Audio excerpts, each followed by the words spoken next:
नमस्कार मेरे प्यारे भारतवासी व मेरे प्यारे मूल निवासी भाइयों। मेरा नाम प्रमोद भारतीय है और हमारे इस चैनल पे आप सभी भाइयों का स्वागत है। दोस्तों, हमारा नारा है जाति धर्म छोड़ो, भाईचारा जोड़ो। तो एक नागनाथ और एक सांपनाथ है। आप समझ गए होंगे कि इस वीडियो में किन दोनों की बात करने वाले हैं। दोनों को जहरीला सांप बताने का अर्थ है कि दोनों के गुण धर्म एक ही हैं। दोनों ने आज तक देश की जनता को दुख के अलावा और कुछ नहीं दिया है। दोनों के निर्माण एक ही उद्देश्य के लिए हुआ है। दोनों एक ही तरह के काम करते हैं, बस देखने में फर्क है और इसी फर्क को आम आदमी के साथ साथ पढ़ा लिखा व्यक्ति भी समझ नहीं पाता है। आपने गोलमाल देखा होगा, उसमें अमोल पालेकर हीरो की भूमिका में है। वो दोहरा चरित्र निभा रहा है, एक मूंछ वाला और दूसरा बिना मूंछ वाला। उसका उद्देश्य कुछ लोगों को धोखा देना होता है।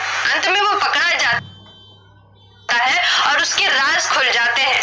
सिनेमा 3 घंटा का होने के कारण हम और आप उसके रंग बदलने के चरित्र को पहचान लेते हैं, मगर सिनेमा अगर 5 या 10 साल का हो तो आप क्या कोई भी रंग बदलने के झांसे में फंस जाएगा। और यही देश की राजनीति में पिछले 70-75 वर्षों से हो रहा है। देश की राजनीति कांग्रेस बीजेपी के इर्द गिर्द घूम रही है, क्योंकि आम आदमी खासकर मूल निवासी बहुजन समाज को लगता है कि ये दोनों अलग अलग पार्टी है।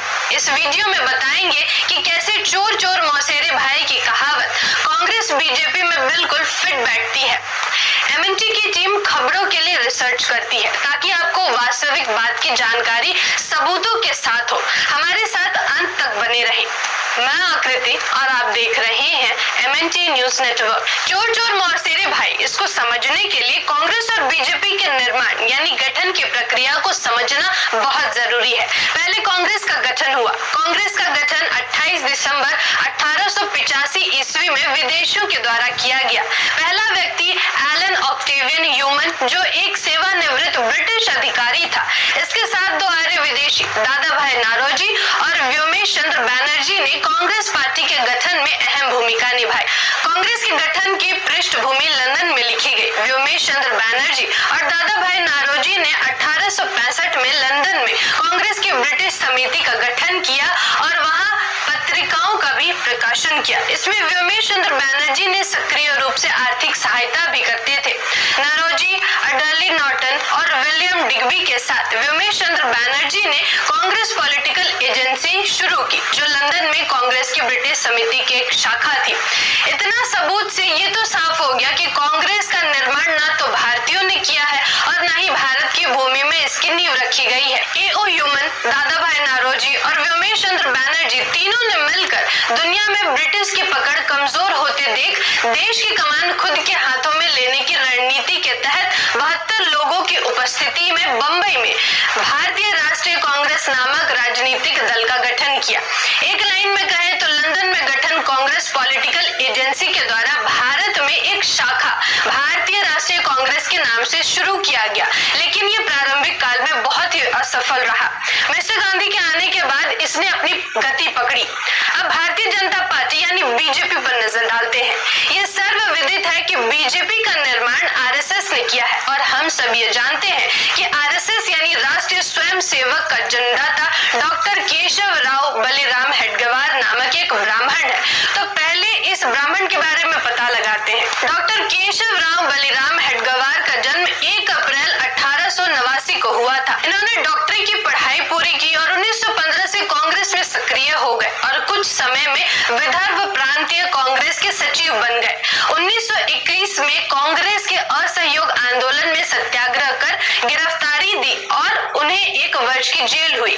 तब तक वो इतने लोकप्रिय हो चुके थे कि उनकी रिहाई पर उनके स्वागत के लिए आयोजित सभा को पंडित मोतीलाल नेहरू और हकीम अजमल खां जैसे दिग्गजों ने संबोधित किया। मतलब हेडगेवार कांग्रेस के नेता थे। जिस नेता ने संघ के माध्यम से बीजेपी की नींव रखी, वो कांग्रेस का लीडर था। इसी कांग्रेसी नेता डॉक्टर केशव राव बलिराम हेडगेवार ने 1925 में विजयदशमी के दिन एक हिंदू युवक क्लब की नींव डाली, जिसका नाम कालांतर में राष्ट्रीय स्वयंसेवक संघ दिया गया।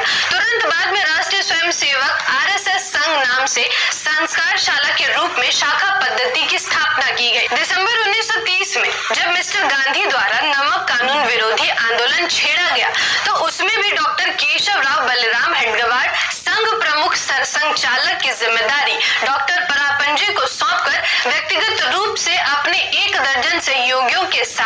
नमक कानून विरोधी आंदोलन में भाग लिया, जिसमें उन्हें 9 माह की कैद हुई। इसी तरह 1929 में जब लाहौर में हुए कांग्रेस अधिवेशन में पूर्व स्वराज का प्रस्ताव पास किया गया और 26 जनवरी 1930 को देश भर में तिरंगा फहराने का आह्वान कांग्रेस द्वारा किया गया, तो डॉक्टर हेडगेवार के निर्देश पर सभी संघ शाखाओं में 30 जनवरी को तिरंगा फहराकर पूर्ण स्वराज प्राप्ति का संकल्प किया गया। मतलब समझे कि नहीं, जो कांग्रेस में है वही आरएसएस में भी है। इतने सबूतों के बाद भी शक्तिमान को नहीं पहचाने तो फिर क्या ही कहना। पार्टी की उत्पत्ति भारतीय जनसंघ में है, जिसकी स्थापना 1951 में एक दूसरे आर्य विदेशी ब्राह्मण श्यामा प्रसाद मुखर्जी ने की थी, जब उन्होंने आरएसएस की राजनीतिक शाखा के रूप में एक पार्टी बनाने के लिए हिंदू महासभा छोड़ दी थी। 1975 से 77 के आपातकाल के बाद जनसंघ ने जनता पार्टी बनाने के लिए कई अन्य राजनीतिक दलों के साथ विलय कर दिया। सत्ता में 3 साल रहने के बाद 1980 में जनता पार्टी भंग हो गई और तत्कालीन जनसंघ के सदस्यों ने फिर से आधुनिक भाजपा का गठन किया। आज बीजेपी के अधिकतर नेता मिस्टर गांधी को भला बुरा कहने की नौटंकी करके खुद को कांग्रेस की विचारधारा से अलग दिखाने का प्रयास कर रहे हैं, लेकिन 5-6 अप्रैल 1980 को जनसंघ के स्थापना समारोह में छत्रपति शिवाजी और महाराणा प्रताप के साथ साथ मिस्टर गांधी की तस्वीर भी मंच पर लगाई गई थी। इस विश्लेषण से आपको इतना तो समझ आ गया होगा कि कांग्रेस के नेताओं ने आरएसएस बनाया और आरएसएस के लोगों ने जनता दल बनाया, जिसे आज भारतीय जनता पार्टी कहा जाता है। इस विश्लेषण का निष्कर्ष यही है कि बीजेपी और कांग्रेस एक ही विचारधारा की 2 अलग-अलग राजनीतिक पार्टियां हैं। आज जो लोग कांग्रेस को विकल्प के रूप में देख रहे हैं, उन्हें एक बात भली भांति समझ लेनी चाहिए कि इससे सत्ता परिवर्तन तो हो जाएगा, लेकिन व्यवस्था में कोई परिवर्तन नहीं होगा, क्योंकि राजनीति के लिए इनका एजेंडा अलग-अलग हो सकता है, लेकिन इनकी विचारधारा एक ही है और इस विचारधारा ने हमेशा से मनुस्मृति को संविधान से ऊपर रखा है। यह जानकारी कैसी लगी, अपनी राय हमें कमेंट बॉक्स में जरूर शेयर